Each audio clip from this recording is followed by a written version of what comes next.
Allora, Avvocato, io so che lei ha questo obiettivo, lei dice io non è che partecipo per partecipare, io voglio vincere, certo. no? Cioè voglio vincere, certo, e diventare Presidente.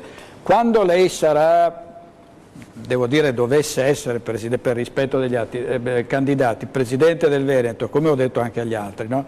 E con una squadra, che cosa cambia in Regione? Voglio dire, l'indipendenza veneta cosa si incunea, si arriva per la prima volta dentro la Consiglio regionale, che cosa cambia? Beh, innanzitutto noi dovremmo coerentemente col progetto dare attuazione al progetto e quindi siccome la legge 16, che io sono andato a difendere in Corte Costituzionale il 28 di aprile, sarà dichiarata illegittima, vedrà probabilmente dopo il 31, non a caso, se viene dichiarata prima potrebbero darci un assist.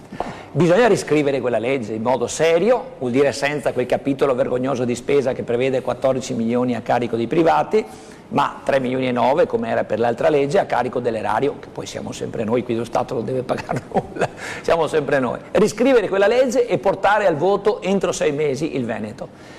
E intanto questo passo dovrebbe essere condiviso da tutti, perché se si facesse un passo del genere, ripeto, quantomeno anche chi non crede nella fattibilità di questo grandioso progetto sul quale invece io ho investito ormai la mia vita, perché ci credo fermamente, porterebbe a casa un potere contrattuale mostruoso, grandissimo, quindi darebbe al Veneto un momento di respiro straordinario. Perché rinunciarvi? Perché continuare a fare i mendicanti di autonomia che non c'è? Perché fingere con se stessi, viva Dio? Perché illudere i cittadini che andrò a chiedere e mi batterò con tutte le forze per non ottenere nulla, quando ho la possibilità di trattenere quelle che sono le risorse che produce questo territorio? Io ci credo veramente e quindi la prima cosa da fare, che farei, è quella. Ovviamente poi dovrebbe essere avviata una fase costituente vera e propria, sempre considerando lo Stato un interlocutore. Guai a considerare, io amo l'Italia, lo dico se qualcuno mi guarda e dice come vuole l'indipendenza, ama l'Italia, sì, ma amo l'Italia quella che è stata nella sua migliore espressione nel Rinascimento.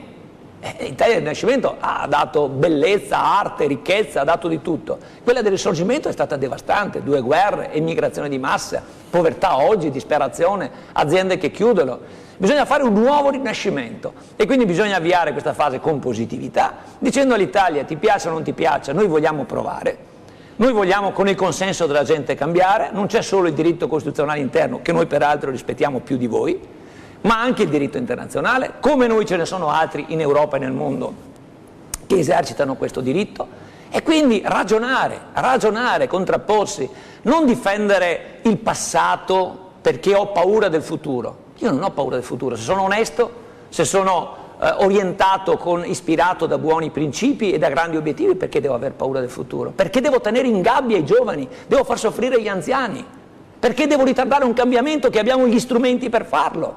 È questo che mi preoccupa, vedo vecchi intorno a me, pensi, il paradosso, gli altri candidati sono tutti più giovani di me, ma io mi sento 20 anni in meno di loro, è pazzesco, li sento vecchi, politicamente vecchi, esprimono il passato. E io sono razionale, sono un sognatore, col lavoro che faccio si figuri, vedo guai, miserie, quindi razionale, coi piedi per terra, però non voglio impedirmi di avere un grande progetto, anzi lo sento un dovere, mi sento quasi saggio, obbligato a ragionare in termini di idealità collegata a una visione che probabilmente non c'è nei miei interlocutori. Bisogna cambiare, avere la forza, il coraggio, la convinzione di cambiare, rispettando ovviamente anche le lentezze italiane, ma spingendo verso, ripeto, quel passaggio primo che è il diritto di voto, poi per l'avvio per la fase costituente, facendo capire che non stiamo giocando. E creda, io vedo che questo è uno Stato debole che non è come la Spagna, molto più attrezzata nel ridurre le competenze della Catalogna, ridurre gli spazi di libertà della Catalogna. Questo è uno Stato che non esiste, se il Veneto lo volesse in 6 mesi arriverebbe a meta, come si suol dire. E l'ho visto da ultimo in Corte Costituzionale, ne accennavo prima, il 28, quando l'Avvocatura dello Stato è venuta a dire che è un pericolo per l'ordinamento, testualmente, la chiamata alle urne. Io sono rimasto impressionato. Ma quando ho letto questa frase mi sono scomposto, ovviamente dovevo fare la mia scaletta di intervento e no, non è possibile, bisogna dirglielo a questi signori che sono imparruccati che non è così. La chiamata alle urne quasi fosse un'assonanza alla chiamata alle armi. Io mi sono sentito offeso, gliel'ho detto, come cittadino oltre che come avvocato di fronte a un organo che secondo me non può permettersi di sindacare in ordine all'autodeterminazione del popolo veneto, anche perché questo principio gli stessi costituenti lo hanno lasciato sopra la Costituzione, prima della Costituzione, anteriormente alla Costituzione. Non ne avrebbero neanche le ragioni per giudicarlo. Però la Corte Costituzionale è organo di chiusura politica dell'ordinamento e quindi, voglio dire, non può che difendere se stessa. E lo vediamo come lo fa in tante realtà, per cui meglio stendere un velo pietoso.